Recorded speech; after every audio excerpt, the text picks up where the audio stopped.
There's one cool area of psychology that probably doesn't get spoken about enough, and that is thinking biases.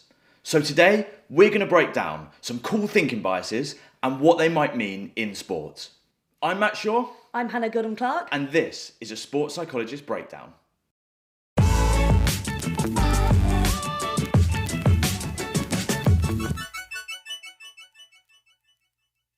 Thinking biases are important, and this is because our thought processes aren't always that clear, and they're not the most rational. But there are so many thinking biases out there. We've highlighted 6 in this video that we believe are important for sport. The first thinking bias is what we call confirmation bias, and this is when people search for and value the opinions of people that they've previously agreed with, or they search for information that backs up opinions that they already hold. And this is really important in sport. But let's do a quick experiment to show you what confirmation bias is.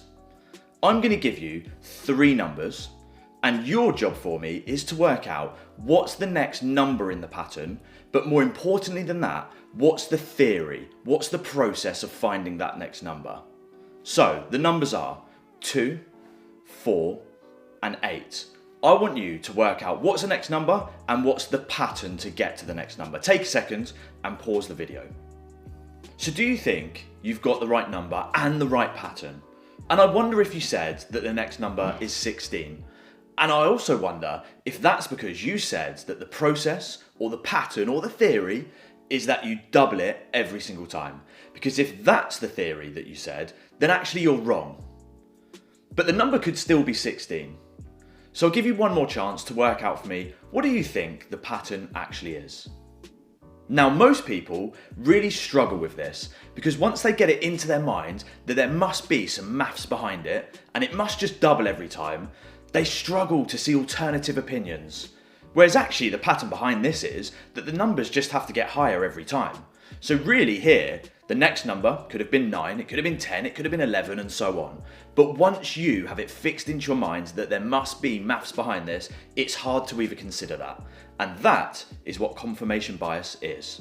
Over to Hannah to explain to you why that's important in sport. So confirmation bias is where you have these judgments about players. So you might think an opposition is really strong, or you might even think they're really weak. And you're constantly looking for ways to support that view. The second thinking bias is what we call the halo effect. And the halo effect essentially describes how our overall judgment of someone is often based on our first impression of them, or maybe the first thing that we see them do well. So for example, how many times have you seen a young player on their debut absolutely tear it up, and then very quickly we start to assume that they're going to be the next big thing, and we expect the same thing over and over again. That is the halo effect. So a sporting example of the halo effect is where a player at the beginning of a season has gone 4-4. In his next game, he doesn't score. And automatically, it's assumed that he's now underperforming. Whereas on the flip side, if a player hasn't scored anything in his first 4 games and scores in his 5th, we assume that he is overperforming. In actual fact, the outcome is the same. So this is why we call it the halo effect. The third thinking bias is what we call the Hawthorne Effect. And the Hawthorne Effect is the idea that when people are being watched, or when groups of people are being watched, they're often more productive than when they're not being watched. And this has some really important implications for sport. So the Hawthorne Effect is super common in sport. And this is when athletes believe that their coach is watching them, so they put so much effort into their drill. However, as soon as the coach turns around, the athlete might even stop the drill or stop putting the effort in. Now, a good test for coaches here is in the last 10 minutes of a training session is to set the athletes off on testing their own skills and see if they continue to put the effort in even if they believe they're not being watched. The fourth thinking bias is what we call the bandwagon effect.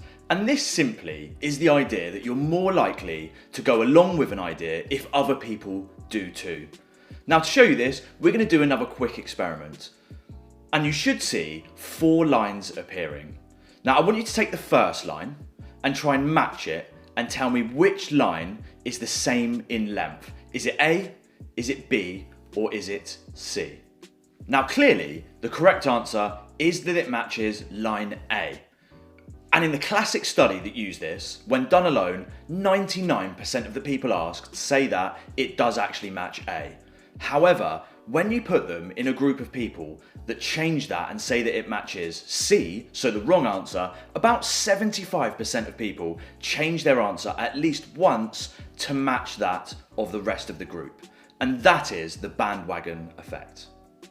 So the bandwagon effect is where athletes jump on the latest trends in equipment, such as shoes, and coaches jump on the latest trends in terms of patterns of play.